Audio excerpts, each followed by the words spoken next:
Welcome to the Sunspice Wisdom Show, Ryan and Ashley edition, episode 3.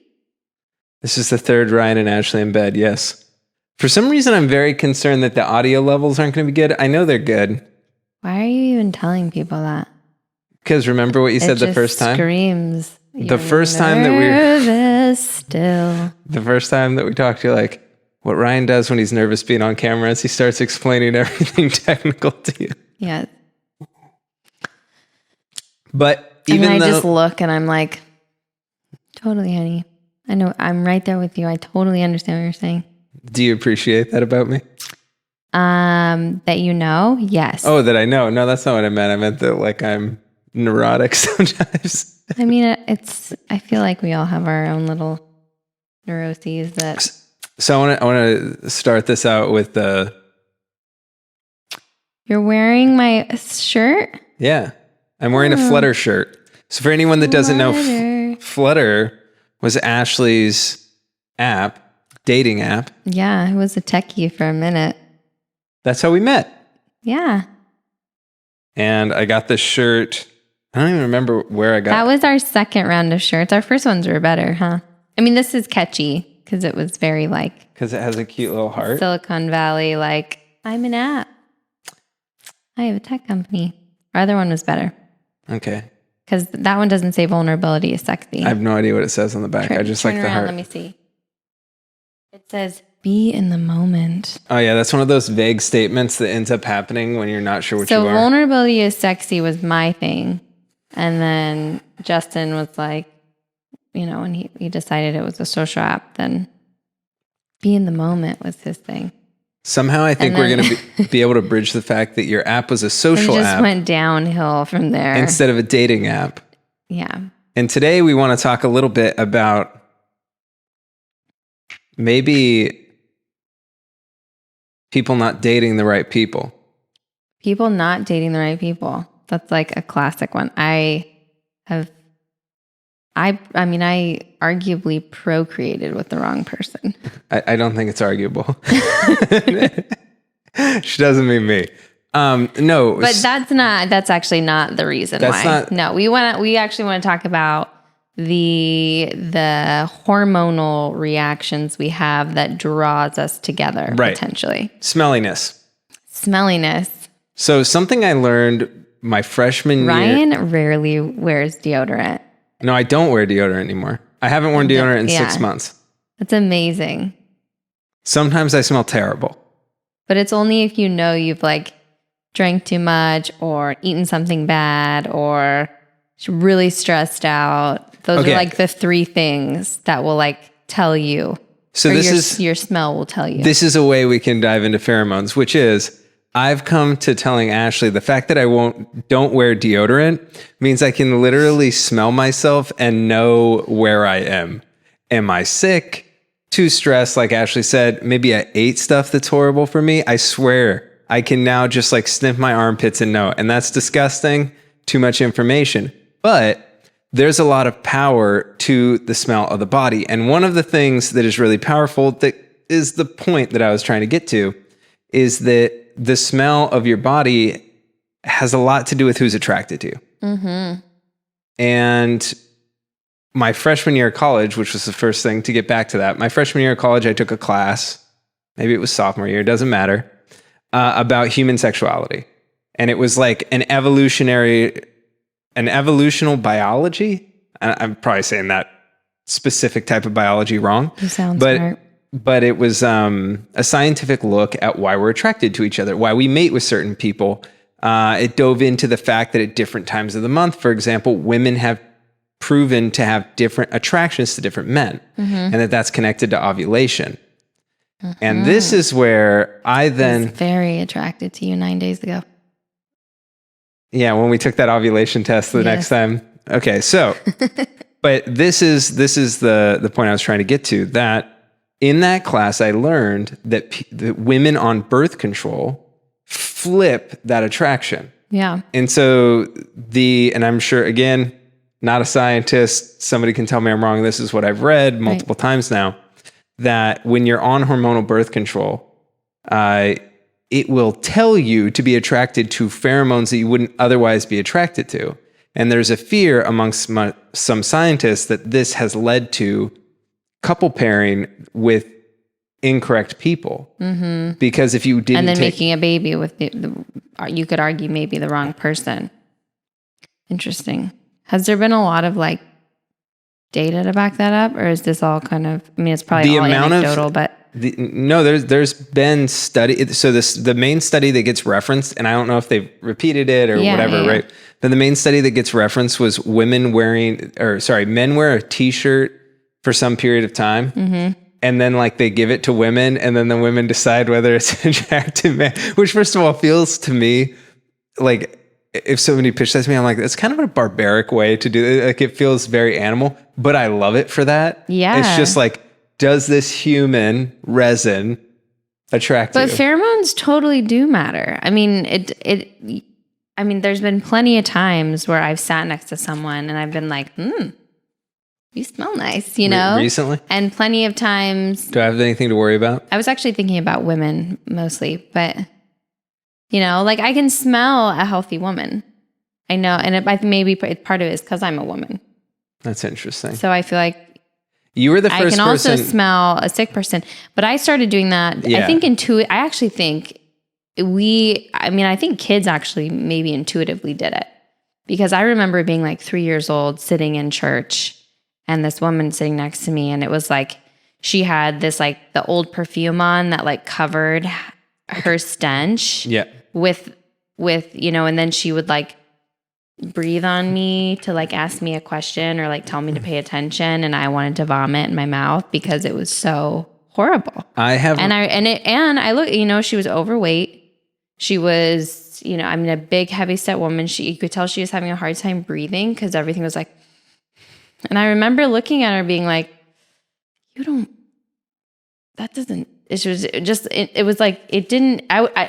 I remember the feeling of, that doesn't feel good. Like, that doesn't look right. That doesn't seem okay. The smell doesn't. Yeah. It was concerning. So I've seen memes on the internet, many of them, about like, it'll say something like your fourth grade teacher.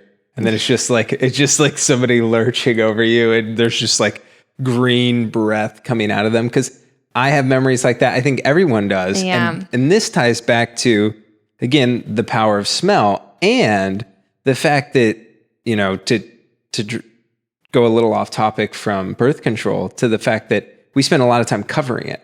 Oh my gosh. Yeah. Right. Well, and we're told we should cover it. Which is interesting. And we're told that, and I get that birth control is a different thing, right? Because it serves a purpose. Yeah. But yeah. The idea that it alters what your actual natural pheromone, I would say actually more so, it alters what you're offended by, is very interesting to me. In the same way that like perfume, deodorant, all these things we cover ourselves, they alter how we smell. So hopefully we engage with the mate we want, and even the if thing they is, wouldn't. We've been taught. I mean, I just think about like, you know, my mom would shame me and be like, when you were stanky, you're stinky. Like, go take a shower and put some deodorant on. I got shamed too. And we all did. Everyone. I mean, everyone's parents probably shamed them. But what did they say? Go take a shower and go put deodorant on. Not, what did you eat today? And you were the first person. So you were the first person that you'd be like, that person smells like they have a yeast infection. Did you go on a run or like, yeah. You would say things like that to me, and I was like, what are you talking about? Because never before had I ever looked or smelled or anything and been like, that person. Someone and know that they have candida. Yeah. Right. Wait, that they're sick. Yeah. Right. And now you've attuned me to that, to the point where I actually appreciate it in myself, because I feel, and this could be placebo, but I feel confident in smelling myself and understanding where I stand health-wise. Yeah. But let's get back to birth control. So smell's really powerful. Mm-hmm. It gets broken by birth control. Yeah. We're in a situation where people are having less children, which was kind of what I was hoping to get to. And isn't that interesting that we're a generation of people who've been told, just like, go take a shower and put deodorant on. I feel like until I met you, I didn't know women didn't have to do it. That sounds totally messed up, but like women didn't have to take birth control. Yeah, it just felt like something that happened. Isn't that crazy? Well, I mean, my story was I started my period, and then shortly thereafter, I found myself in the doctor's office, and my mom was like, "Well, you should probably get on birth control." It was just like so quick, and it was just assumed. And I was like, I guess that's what I'm supposed to do. And so I tried for 2 weeks, and my body freaked out. It rejected it so intensely, and I just couldn't believe that someone would put that into their body. And for me, I'm sensitive, right? So I'm so attuned with things that are not good, just I think naturally from being sensitive. But I know that was a story for a lot of girls, and so then you go and you try to find a different one that works, or different types of hormones, or or like IUDs, and which then IUDs are horrible for most people because it just completely screws up their whole flora, their whole pH within their gut, and then or down into their vaginal canal, like that whole area, which is so sensitive in general. It gets totally screwed up because you have a piece of copper in it. Some aren't copper, right? Some are like a silicone or something. I have no idea. I mean, I don't know. I feel like any foreign object, the body naturally is going to freak out, and so. Well, there's many layers. One is, it's crazy to me how many women I personally know as a man who, and I'm not talking about women I've been intimate with, I'm talking friends that I'm close enough with to share with me. Mm-hmm. And there are many who have had negative reactions to birth control. Yet I feel as though there's just this concept but I always have to take it. And it confuses me why that's the case when condoms seem to work. But also, it's like this idea that instead of teaching women to be so in tune with their bodies to know when they're ovulating, we should just take a pill and let the doctor's orders be the thing that tells us what's good for us and control our lives, and so we can live it, versus us taking the reins and being like, there's typically 28 days in a cycle. Your cycle may shift a little bit, but everyone ovulates, and everyone's ovulation, the way ovulation looks, is specific in terms of like your discharge and all these things that are, we know it, women know it, men might not. But maybe they should be aware. They should be aware. They should be looking out for it too. Yeah. And so, because then it creates. So the thing that I think becomes complicated is when we ask for anyone to be aware or be really conscientious of anything when we're talking about sex, because it's inherently complicated, especially when we're talking, at least for me, for most people. But I'm not even talking about sex. I think women, little girls, even before they have their period, should have an idea about what a cycle is going to look like.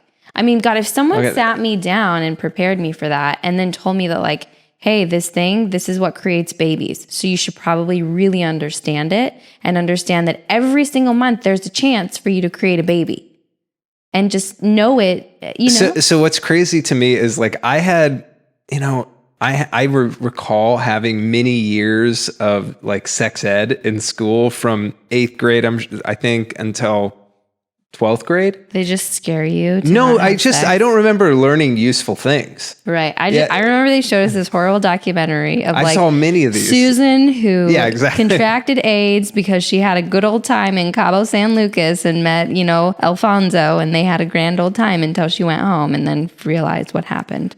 Yeah, it's just funny because I didn't realize when you talk about a cycle, right?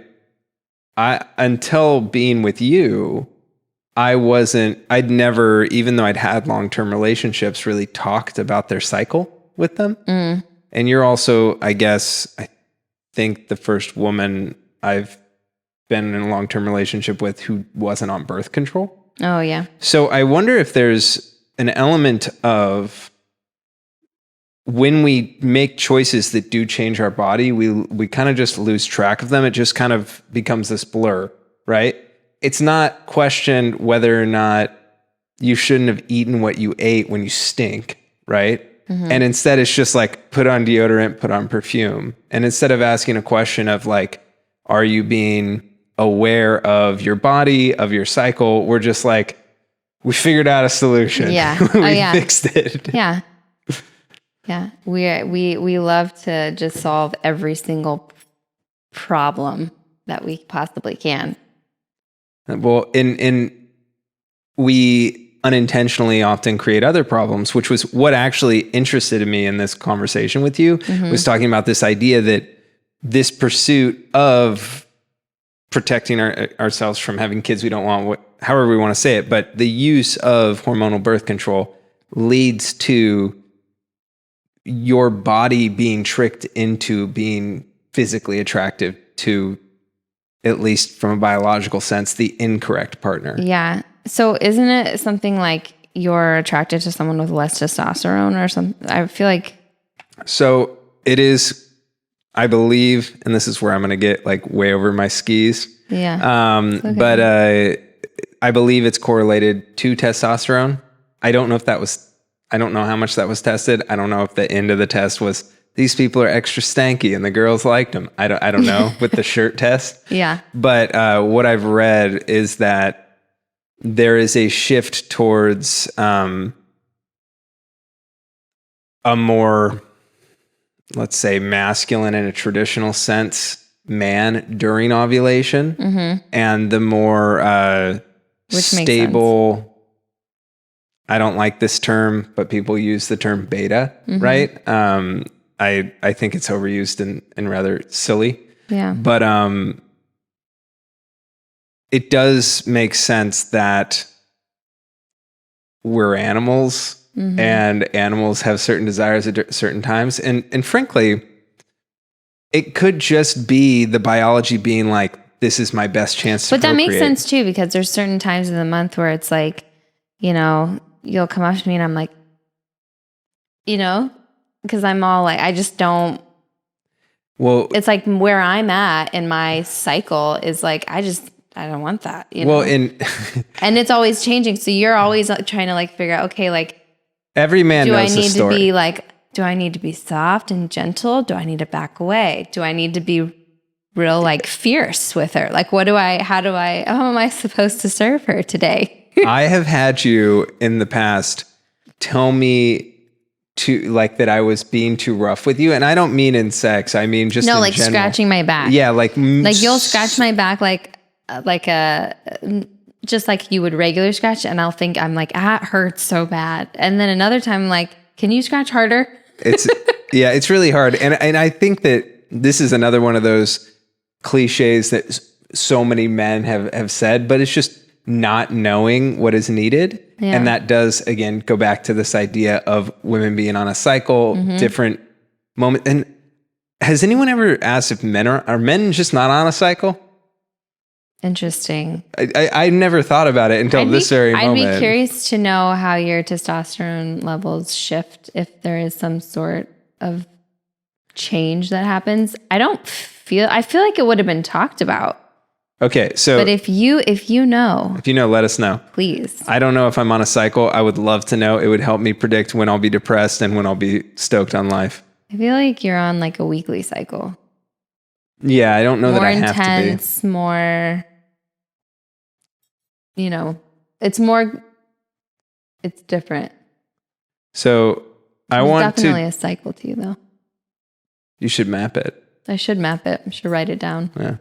So I'm curious. Calendar. I'm curious about. I'm gonna dive into your world that sometimes makes me uncomfortable, which is, can you describe to me sort of like the moon's connection to this and your perspective on kind of spiritual connections to the phases? And I asked you this because if hormonal birth control disrupts these phases, is there anything from your perspective that is, maybe spiritually impacted? Interesting. There's 28 days in the lunar cycle, and our cycles run with the moon. It's 28 days in your cycle. And obviously all women are going to change, right? Some women who are out of balance are going to have less or more. But your goal, like the ultimate goal actually for a woman is to cycle with the moon. That's like Why? If you can move your cycle, just because it's like this full,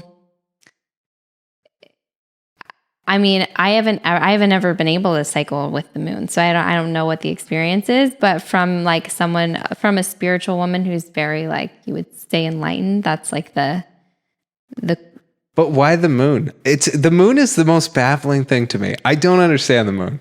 And if anyone is watching this and really understands the moon, I would love to have a chat with you, because it's so strange. It's just like it controls our oceans, it controls the women. Like somehow, I guess it doesn't control the men. I don't know why. But it can know you on a full moon sometimes. Okay.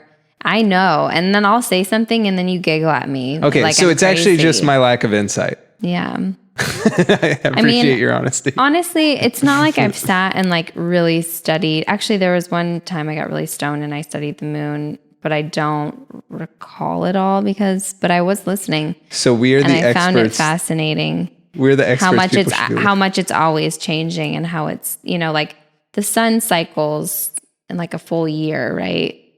And the moon is like every month. So it's like constantly always changing. And the way that it spins is different, which is really interesting too. Or not spins, but the way that it faces us in relation to the sun is interesting. But I honestly, I think my relationship with the moon is more intuitive than it is like I really studied it. Well, because you always, and to anyone watching who never talks about the moon. I understand when the moon is waxing, I'm always in this like creative place, New moons, I always just naturally feel like I'm sitting there going to like set my intentions for the month. What do I want? And I I don't think you understand how few people think about the moon. Because I never ever thought about the moon, I never considered the moon's phases and how it interacted with me. Until I met you, because you just do this intuitively. I remember looking at like the moon in relation to the tides to figuring out tides with my grandma when I was younger. So I remember that because we lived in Olympia. We lived on this beach. Okay. And I remember there was I remember us having a calendar. I assure you that has nothing to do with, there's something in you that intuits things about the moon, and I find it very interesting. I don't think it has anything to do with you looking at the tides. I think somehow you knew that your cycle was connected to the moon. Yeah, I don't know. Interesting. So to bring it back to birth control, people are having fewer babies. Yep. Not globally, but in America. Yeah, well, I mean, the hard thing is Japan. What you realize with birth control is if you're on it and on it for a long time, you're messing with your body's organs and how they would naturally function on a monthly cycle on their own. And so when you alter something for a long time and then you just say, okay, I'm done, I expect to like now get pregnant. I mean, that's when a lot of women have run into a lot of complications with fertility. Is it like and also the copper IUDs, those have also given some serious uterine damage for many women, some of which are not able to get pregnant anymore. I mean, it's like, but it's hard to talk about this stuff because a lot of people don't want to talk about it. Yeah, I don't know if everyone might tune in and be like, why are they talking about? And I would rather, and good on them. Like I mean, I don't feel like it's ever my place to tell someone what I think is good for them. But I do think... You do in your mind. Well, I mean, we all have our, the mama in me just wants people to like always question. And I can assure you she tells me. And not just play along with what we're told, because that's just always been in me. I'm always the one to question. I was a very difficult child for that reason. Sorry, Mom. But I just think you have to, when you're making these decisions, we act like it's not a big deal. It's the same thing with like when a woman gives birth and they're like, you want to tie those tubes up? You want to, we'll just take out the uterus too. Like, it's not a big deal. Like, you want to have babies, it'll be square. And then you just like realize what you just did to that woman. You took out her womb. Well, if we want to go to talking on that front, something that blew my mind is before you had Will, when you started talking to me about how, well, I don't know if I'm going to have it in a hospital bed. And I was like, why? It's like, it's just where you have a baby. And then you're like, you need to, and the thing you know about me is that I may reject whatever you say, but I will always hear it. And you can just tell me to go look things up. And I remember when I was like, I told your parents that I wanted to have a home birth, and they were like, they were like really adamant. They were really frightened. Yeah. So, but to go back to this, I think that this comes from a place of we assume what we're told is just the truth, especially on health because it's so complicated, and it's also easy to just. It feels better to get this is how you solve this problem because none of us want to worry about the gray area. Yeah. But for example, with, laying down for babies, that was invented. The truth is it's actually not that complicated. Ashley. I really don't think it is. I mean, it's complicated to a degree, but when it comes to birth, that is the most natural, primal. That is the thing that you actually know how to do. Complicated, what I meant was pain is complicated. Oh, yeah. Well, sickness is complicated. Dealing with the psychology more so than the physicality is what's complicated. Got it. So when we're talking about laying down, I found out that they were... I love the way you said that, Ashley. Well, because I was just trying to get one thought in, that's all. When you lay down in a bed, that was invented because they came up with the epidural. And before the epidural existed, no one laid in a bed to give birth. People squatted. They did laughing gas. That was like the first. But people squatted until they invented the way to shut off the legs.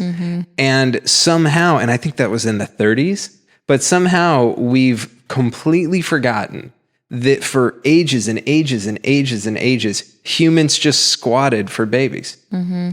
That's what humans did. And we're just like, well, this is better. And it's like, why? Well, nowadays, lots of women choose not to get epidurals, but they still lay in the bed. And some people might be like, why is it bad to lay in the bed? A lot of the reason it seems when you read up on it, that tears happen for women, that complications happen, has to do with the fact you're not getting help from gravity.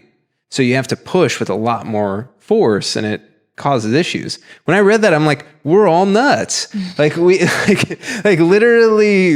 there's thousands of years of this. I've never understood. I was talking to Bo Campbell, who we had on the show yesterday, and I was just like, I find it fascinating that we've tried so much to control these natural processes. I mean, the birthing process is such it's not only that it's just this natural process, it's an extremely intimate process that somehow someone decided, or, the medical, institutions decided that they wanted to take it and control it. And I think the initial idea was, well, you'll have less death because they'll be in a safer setting. They'll have experts on hand that can help. And I think the intentions were probably in the right place. But what you realize is that when you start going down that path, and you just move into this place of, well, what else can we control? What else can we fix that is not potentially broken, or that we can't, if you give a woman an epidural, it's a lot easier to manage. See, I don't. Okay, you can. It is easy. So I hear that because I've had my own experiences at the doctor where they literally gave me drugs so that I was easier to manage. So I've had that experience, but I think the issue is when we talk about these these issues are complicated, right? What do we agree with or disagree with when it comes to personal health?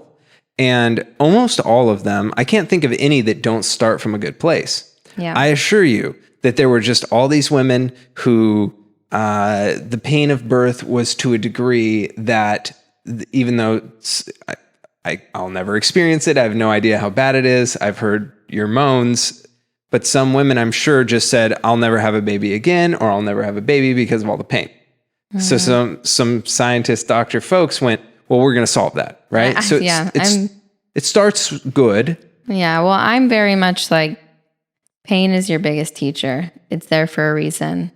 The pain, and especially in pregnancy, and you ask any, like, I mean, not always the conventional doctors, but midwives and many women who have given birth is like, and for me, having given birth twice, the pain is your teacher. It tells you how, when, and if to push and how intense. The pain tells you where you're at. It's such a teacher. It's such a, it was my guide, so, in my pregnancy process. Now I'm going to tie it back to smell. Okay. So the epidural covers up the pain, which might be the teacher.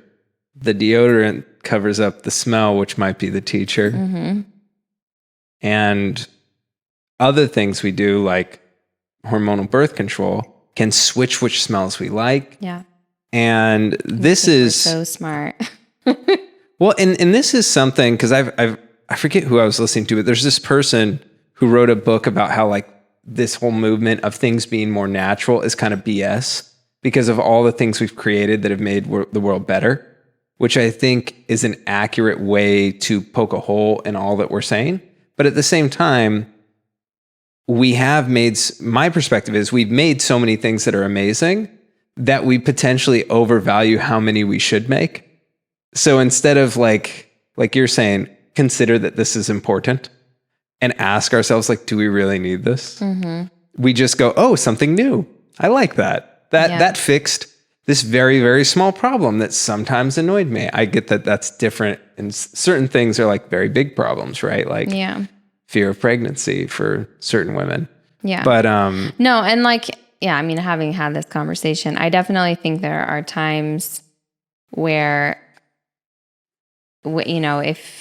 if you are someone who's going to be very sexually active, if that's a lifestyle that you've chosen, I would recommend, if you're not wanting to have a bunch of babies, to think about what your plan is with that, because effectively the issues you've mentioned are all about if you do in the future afterwards want to have babies, or I think maybe it's a good idea to heed the warnings about sexual attraction and its connection to your cycle, to pheromones. I obviously know nothing. I'm a man. Yeah. But these studies to me are very, frankly, worrisome. Yeah. That maybe we're creating a lot of people who are partnering incorrectly. Other studies that have shown when you're messing with these really vital female hormones, that you've increased your risk for breast cancer in certain cases. I had no idea about this. Yeah, there's been a relation between certain types of birth control and breast cancer. And we actually looked into this. We did. Maybe you forgot about it, but we were looking into this a while ago. Interesting. When we were reading up on it, yeah. We'll have to go back and look and see what it all. It's just one of those things she told me, and I went, and then I forgot. No, I actually feel like you read about it. Oh, then this is me being silly and dumb. Yeah. Anyways, I don't know if I'm pregnant or not. Oh, that's interesting. We haven't discussed that. You might be pregnant. We hadn't discussed it on the show. Yeah, I don't know. She doesn't know, ladies and gentlemen. If anyone's still watching, maybe. Probably not yet. But her name will be June. Juniper. Thank you for watching, everybody. Thank you.